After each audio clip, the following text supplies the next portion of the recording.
Russia has cut off gas supplies to Europe's main pipeline, a move aimed at forcing Europe to lift economic sanctions imposed after the invasion of Ukraine. The energy crisis could have dramatic impact on Eurozone economies, but also on inflation globally. Ian Bremmer is president and founder of Eurasia Group and author of the new book, The Power of Crisis. Ian, great to have you with us. Hey, Amanda, good to be back.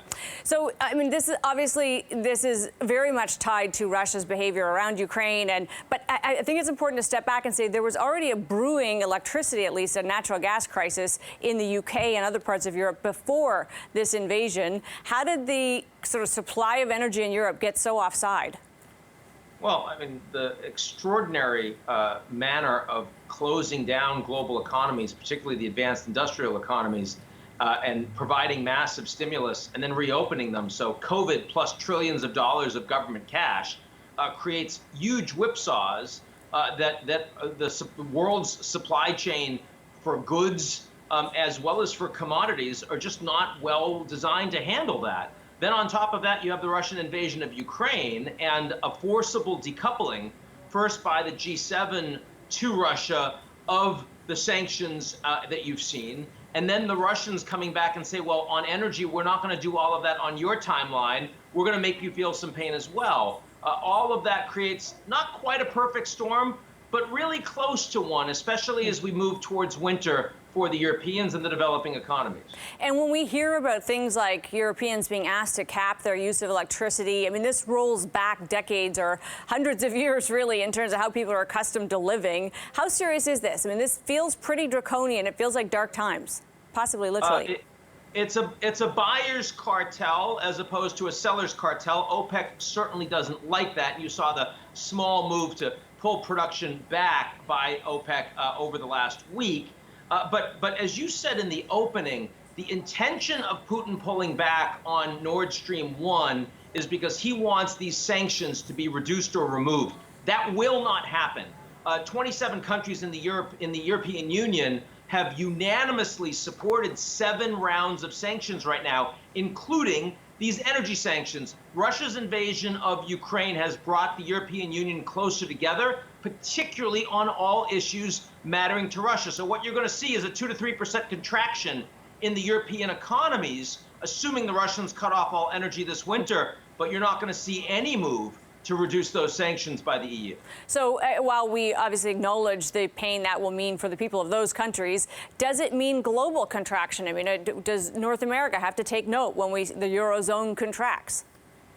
There's no question that this is, if you look at globalization trends, when you have this kind of a hit to the Eurozone and the UK on top of persistent zero COVID, which means that China is actually taking it on the chin as well for completely different reasons, that's going to have an impact on the global economy, sure. Again, the Americans are in a much better position, so the dollar will be comparatively stronger, U.S. markets will be stronger, but no one likes this outlook for the next, say, 6 to 12 months.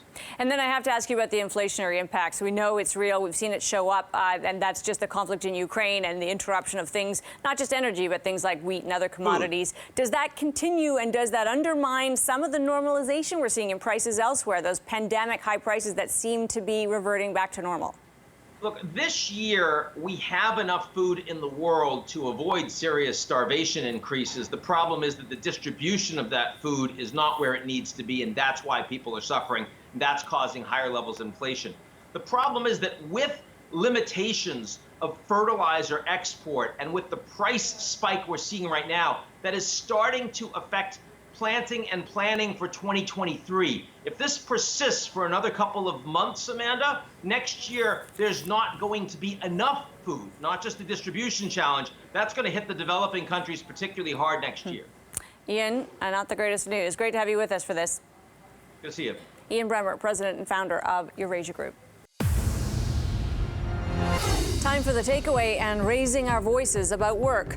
The term quiet quitting is sweeping the globe, a trend driven by social media memes. Quiet quitting is an issue that is ignored at our peril.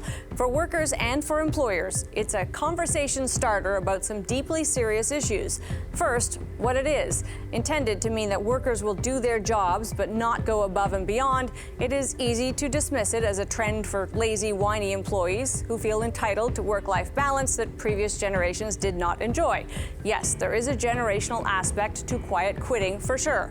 But the reality is that if your employees feel the need to draw lines between the work they're required to do in exchange for a paycheck and the work they're being expected to do, often unpaid overtime, excess responsibility, or additional mandates, the pushback is legitimate.